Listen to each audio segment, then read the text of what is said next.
लातूरमधील वृद्ध शेतकरी दाम्पत्याच्या मुद्द्यावरून विरोधकांचा विधानसभेमध्ये स्थगन प्रस्ताव। विरोधकांच्या स्थगन प्रस्तावाला सरकार उद्या उत्तर देणार। अंतर्मशागतीसाठी पैसे नसल्यानं वृद्ध शेतकऱ्यानं स्वतःलाच अवताला जुंपलं। अजित पवारांच्या राष्ट्रवादीचे मावळचे आमदार सुनील शेळकेंनी शासनाची हजारो कोटींची रॉयल्टी बुडवली, संजय राऊतांचा आरोप। तर देवेंद्रजी, महाराष्ट्राची लुटमार थांबवा, राऊतांचं फडणवीसांना पत्र।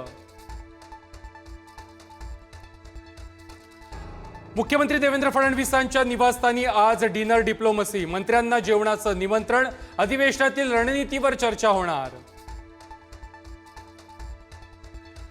5 जुलैला दोन्ही ठाकरेंचा विजयी मेळावा, मनसे आणि ठाकरेंच्या शिवसेनेच्या नेत्यांकडून वरळीतील डोममध्ये पाहणी, हिंदीचा GR मागे घेतल्यानंतर जंगी तयारी।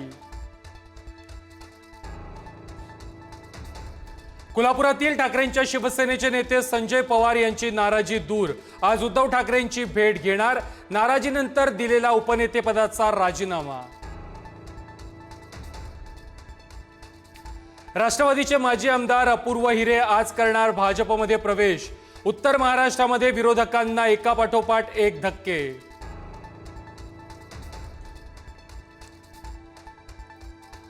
संतोष देशमुख हत्या प्रकरणातील आरोपी वाल्मिक कराडला बीडमधून नाशिक कारागृहात हलवणार, कारागृह प्रशासनानं हालचाली सुरू केल्याची माहिती, सुरक्षेच्या कारणास्तव निर्णय।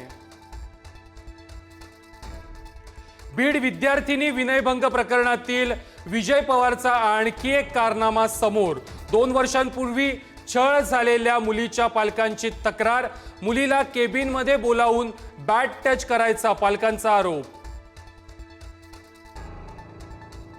शक्तीपीठ महामार्गाविरोधात आंदोलन केल्याप्रकरणी राजू शेट्टी, ऋतुराज पाटलांसह 400 जणांविरोधात गुन्हा दाखल, महामार्ग रद्द करण्याची सरकारला सद्बुद्धी देऊन शेट्टी आणि पाटील विठ्ठलाला घालणार साकडं।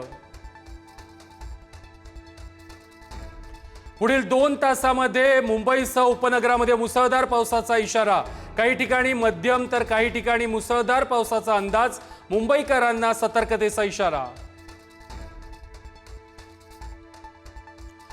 रायगडच्या माणगाव निजामपूर मधील चन्नाट धबधब्यावरती पोहण्यासाठी गेलेल्या मुंबईतील तरुणाचा बुडून मृत्यू, 2 दिवसांनंतर पोलिसांनी रेस्क्यू टीमच्या मदतीने मृतदेह काढला बाहेर।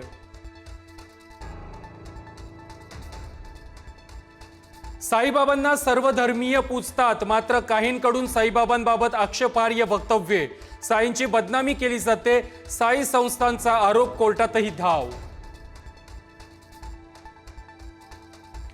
मालेगाव कृषी उत्पन्न बाजार समितीमध्ये सभापती आणि आडत व्यापारी यांच्यामध्ये वाद, शेतकऱ्यांना वादाचा फटका, संप मागे न घेतल्यास गाळे ताब्यात घेण्याचा सभापतींचा इशारा।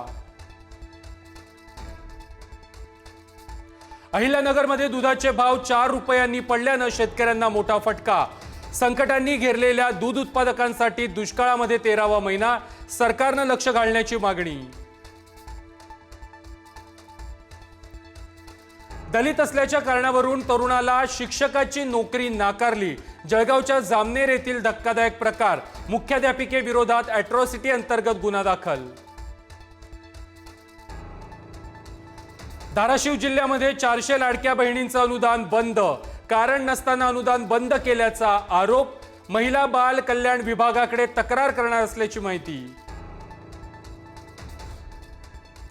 नालासोपाऱ्यामध्ये पोलिसांच्या जाचाला कंटाळून बिल्डरची आत्महत्या, खोट्या गुन्ह्यामध्ये अडकवण्याची धमकी, फ्लॅट आणि पैशांसाठी पोलिसांनी बिल्डरकडे तगाता लावल्याचा नातेवाईकांचा आरोप। वसई विरार महानगरपालिकेचे नगर रचना उपसंचालक YS रेड्डी यांच्यावर छापे, छाप्यांमध्ये 8 कोटींची कॅश आणि 23 कोटींच्या दागिन्यांचं घबाड सापडलं। बंगळुरूतील चेंगराचेंगरीला RCB जबाबदार, कॅटचा ठपका, 4 जूनला चेंगराचेंगरी झालेला 18 जणांचा मृत्यू, पोलिसांची बाजू कॅटनं धरली उचलून। पंतप्रधान मोदी 5 देशांच्या दौऱ्यावर, ब्रिक्स परिषदेला लावणार उपस्थिती, ब्राझील, घाना, त्रिनिदाद, अर्जेंटिना आणि नामिबियाला देणार भेट. आजपासून अमरनाथ यात्रेला सुरुवात. यात्रेकरूंची पहिली तुकडी यात्रेसाठी रवाना. जम्मू श्रीनगर राष्ट्रीय महामार्ग 44 वर सुरक्षा वाढवली.